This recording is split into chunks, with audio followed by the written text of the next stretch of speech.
Justipatrologia, os padres da igreja, a palavra pai no judaísmo e no cristianismo primitivo designa um mestre que inicia o discípulo. É um título dado ao rabi, mas se encontra igualmente entre os pitagóricos e os cínicos. Justino e Clemente de Alexandria empregaram-no para quem funda uma escola filosófica, um sistema gnóstico.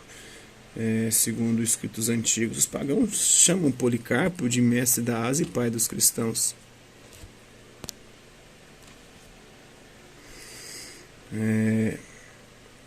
Paulo emprega a imagem a respeito daqueles que gerou para o Evangelho.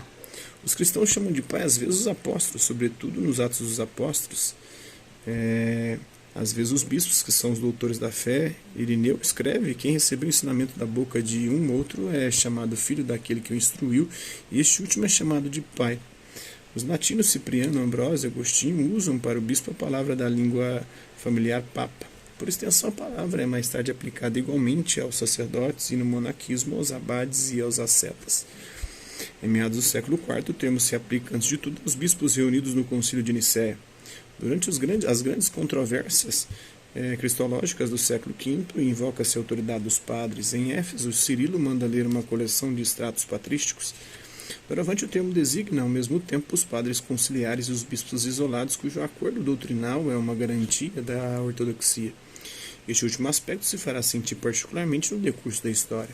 Agostinho, do mesmo modo, instigado por Juliano de Eclano na controvérsia pelagiana, reuniu uma coleção patrística e nela incluiu o próprio São Jerônimo, sem pronunciar o nome de padre. Vicente Leri chama os padres magistris probabiles. Estes, além da prerrogativa da antiguidade, devem sobretudo ter a de permanecer na comunhão e na fé da única Igreja Católica. Por isso exclui escritores tais como Tertuliano e Orígenes, apesar da sua qualidade. O decreto, aliás, apócrifo, atribuído a Gelásio Papa, de libris recipiendis et non recipiendis, estabelece, enfim, o catálogo dos autores que são aceitos na Igreja Católica e enumera os livros aceitos e os recusados. Malgrado sua não autenticidade, esse decreto exerceu uma influência considerável na transmissão dos textos. Vamos ao período pré-niceno, de 325 em diante. Os padres apostólicos. Os apóstolos morreram no século I, com exceção de São João Evangelista, que terá chegado aos 100 e poucos anos.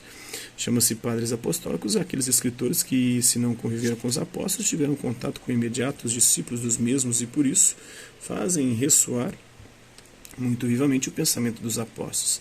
São eles São Clemente de Roma, que morreu provavelmente em 102, Santo Inácio de Antioquia em 107, e São Policarpo de Esmirna em 156, o Pseudo Barnabé, Pápias de Hierápolis, após 130, o Hermas, que morreu por volta do ano 150 aproximadamente.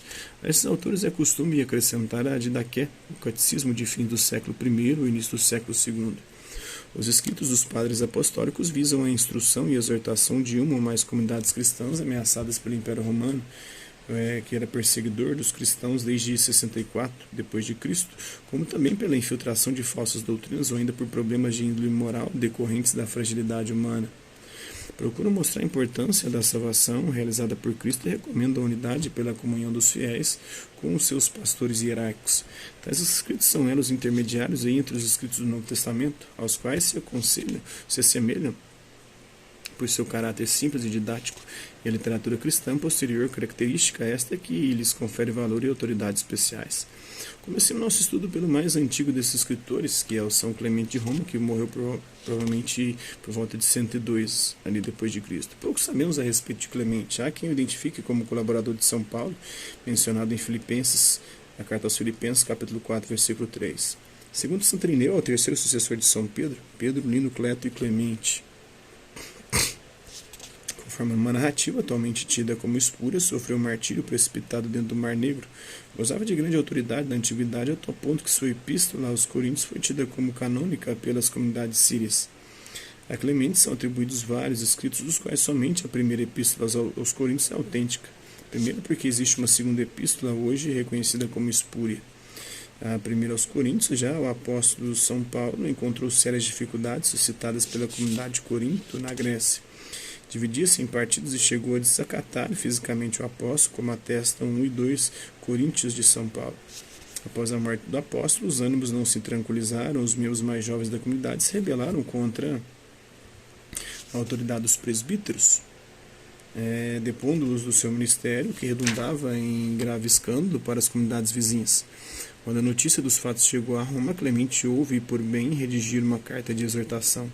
Tal escrito compreende duas partes. A primeira, de 1 a 36, apresenta admoestações de ordem geral. A segunda, de 37 a 61, alude à problemática e exige submissão dos fiéis aos seus pastores estabelecidos pelos apóstolos e por seus sucessores. Em sua eloquência, o autor recorre a imagens, à estrutura de um exército, à constituição harmoniosa do corpo humano e à hierarquia judaica. Na conclusão, de 62 a 65, o autor exprime a esperança de que os portadores da carta em breve regressarão trazendo a notícia da restauração da concórdia na comunidade. A carta merece especial atenção pelos seguintes tópicos. Primeiro, enfatiza que os pastores hierárquicos não podem ser depostos pela comunidade porque não receberam dela o seu mandato. Este lhes foi transmitido pelos apóstolos e seus sucessores, que por sua parte agiram conforme a ordem de Cristo, que é o legado do Pai. Essas palavras textuais do autor, os apóstolos nos anunciaram a boa nova da parte de Jesus Cristo. Jesus Cristo foi enviado por Deus, portanto, o Cristo vem de Deus, os apóstolos vêm de Cristo, essa dupla missão vem, pois, da vontade de Deus. Os apóstolos instituíram os ministros, os bispos, os diáconos e a seguir definiram a norma segundo a qual, quando morressem outros homens comprovados lhes sucederiam, que os que assim receberam seu encargo de apóstolos, ou mais tarde de personagens eminentes, com o consentimento de toda a igreja, serviram ao rebanho de Cristo. Cremos que seria o contrário à justiça rejeitá-los do seu ministério. De 42 a 44. Segundo, esboça de algum modo o papel da preeminência da comunidade de Roma, que os intervir diretamente em questões internas da igreja de Corinto. A verdade é que tal intervenção também se pode explicar pelo zelo que animava as comunidades cristãs em seu relacionamento mútuo. E terceiro, a respeito dos apóstolos, a epístola oferece o mais antigo testemunho da perseguição de Nero aos cristãos, como também a propósito do martírio de São Pedro e de São Paulo e muitos cristãos em Roma. Diz-nos outros sim que São Paulo foi até a Espanha em seu ministério missionário. Então é isso aí. Esse é um trecho do curso de Patrologia. Espero que vocês tenham gostado do vídeo. Quem curtiu, dá um like. Quem não curtiu, dá um dislike. Hasta la vista, babies. Até a próxima.